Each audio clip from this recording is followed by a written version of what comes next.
And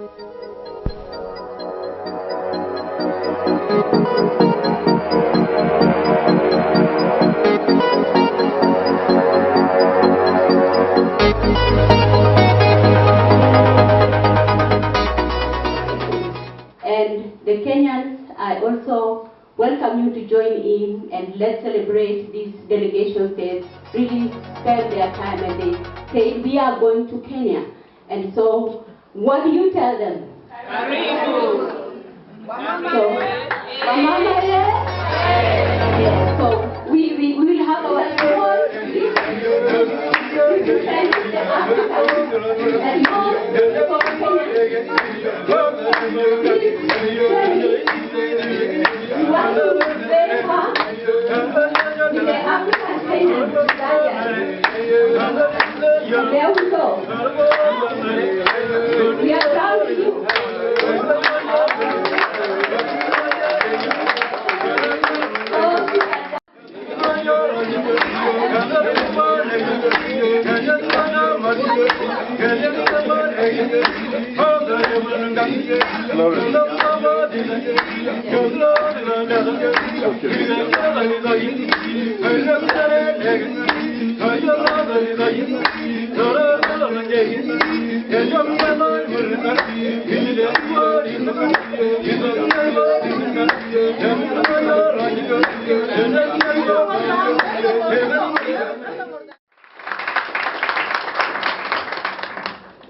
And thank you, Desmond, and good morning to everyone. First of all, I would like to thank you for participating in this summit, as well as thanking Ms. Lucia Davis-Rayford for having the intellect and the vision to come to Africa to initiate a women's summit. So I do thank her for her tenacity in coming to Africa along with me. To this dialogue between Miami-Dade County and the Kenyan women. Hopefully we'll be able to find some means where we can come together and go forward with some type of solution to helping, or some type of way for us to get together so that we can overcome the obstacles that we all face together. Again, thank you for coming, and I look forward to the summit.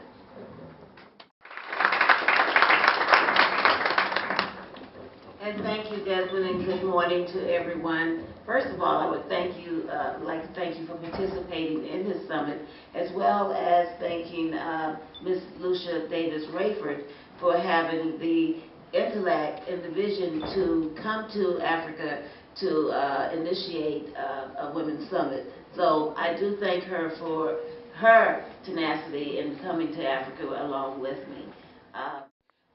To this dialogue between Miami-Dade County and the Kenyan women. Hopefully we'll be able to find some means where we can come together and go forward with some type of solution to helping, or some type of way for us to get together so that we can overcome the obstacles that we all face together. Again, thank you for coming, and I look forward to the summit. And what I want to make sure of is that we continue as we move forward, both today and in the future, that we establish the collaborations within this group to support each other to move forward. I did hear a lot about establishing market access, but I also heard something that was very powerful over here in the corner of the room. She got market access, but you better be ready. So a part of what I hope comes of this is that we start dialogues on what does it take to be ready for market access here, here, and here. What size market am I trying to reach? Who do I need to know? What do I need to know? And one of the things that has come out of our other discussions before today is that getting the support of men. And Thema Campbell, who runs an organization that supports girls, has learned through her own advocacy in terms of collaboration. Thema, would you mind talking about that a bit? Oh, sure. Well, being a womanist and an advocate for women and girls, we found that we needed to engage the men who were willing to support us. And I know that as sometimes as women, sometimes we think that the men are the enemy, but they're not always the enemy. Sometimes the enemy is our own limitations of who we can become. And so I've been doing this business for about 30 years now, and I learned that you have to befriend anyone who is willing to help you advocate and to support you and fund you and help find other people to fund you. So don't discount men in power. Men are in power, whether we like it or not, they are in power. And they can be some of our best friends. We just have to find those men. We have to do research. What I do is I always look in Business Monday. Business Monday is my friend. Business Monday is a section of the Miami Herald that talks about men and women that have gotten promotions, men and women that are doing things in the community who have funding and resources at their fingertips. And I cold call them, I send them emails, I put them on my mailing list. Everything that my girls do, they get a copy of it. I invite them to my events. They don't all come, they don't all take my calls, but I do not discount men. And some of my biggest supporters are men, because these men have daughters, and especially those men who have daughters. Those are the ones that I go after. And sometimes I approach the wives. Sometimes if I want to get to a man who can open a door for me or my agency, I will approach the wife. I will have lunch with her, and I will try to befriend that wife so that during those pillow talk hours, she can say, hey, honey, I met this woman named Thema today, and you know, she's doing these great things with girls in Liberty City or Overtown, and she needs this. Honey, can you help her? I mean, that is another strategy. I'm not saying we all have that kind of access, but do not discount men in power, because sometimes they can open doors for us, they can help fund us, and sometimes they believe in our causes just as much as we do.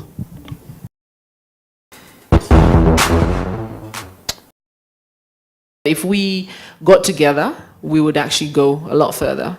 There is that proverb, if you want to go fast, go alone. If you want to go far, go together. And I think that's really important. So, I mean, OIT works with organizations that are looking to trade across borders. That is our mandate. And understand that collaboration is power.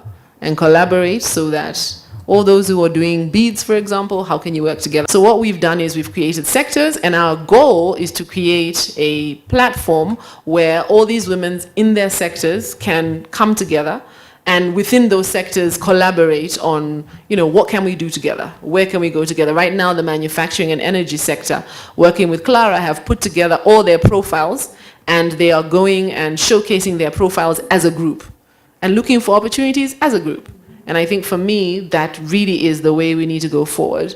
How can we work together so that those big opportunities don't get lost because one person cannot meet that opportunity? Now, I understand that there are other issues in terms of capacity build. We're not going to be able to be as specific today as we will in our next conversations, but what we will commit to doing is creating a structure so we can come up with a plan for capacity building in this particular area, for a fund development in this particular area, and hopefully through Lori and her group and ours, and we can match businesses with funding and investment opportunities. But please know, nobody's going to give you money just because you look good. That's right. So I really urge the women who are creating. Someone said it here. You already have the creativity down. The beadwork, the handmade products.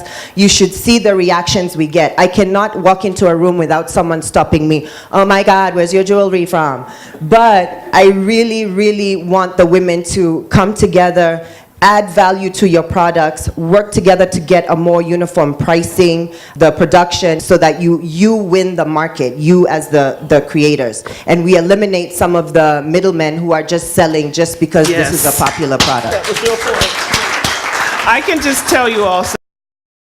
So let us think about agribusiness and how to empower these rural women without taking advantage of them. Thank you. And have this product called glass. and only members, licensed groups can sell that product. So I think there is an opportunity. We do have legal here, and we do have radio here and media. Can we have a discussion at some point after this so that we can be able to move forward? Some people will join, some people will drop off, but that's all right. We're creating a movement that's going to move forward across oceans.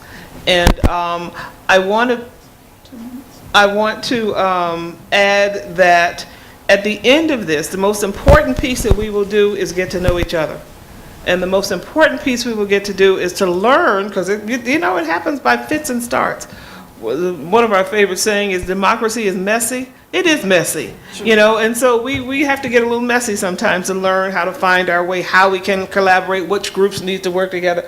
But it's very obvious that you have the generic and organic leadership to do it yourselves and do it with some integrity. To write back to all of you, and especially looking at the issues that were discussed today.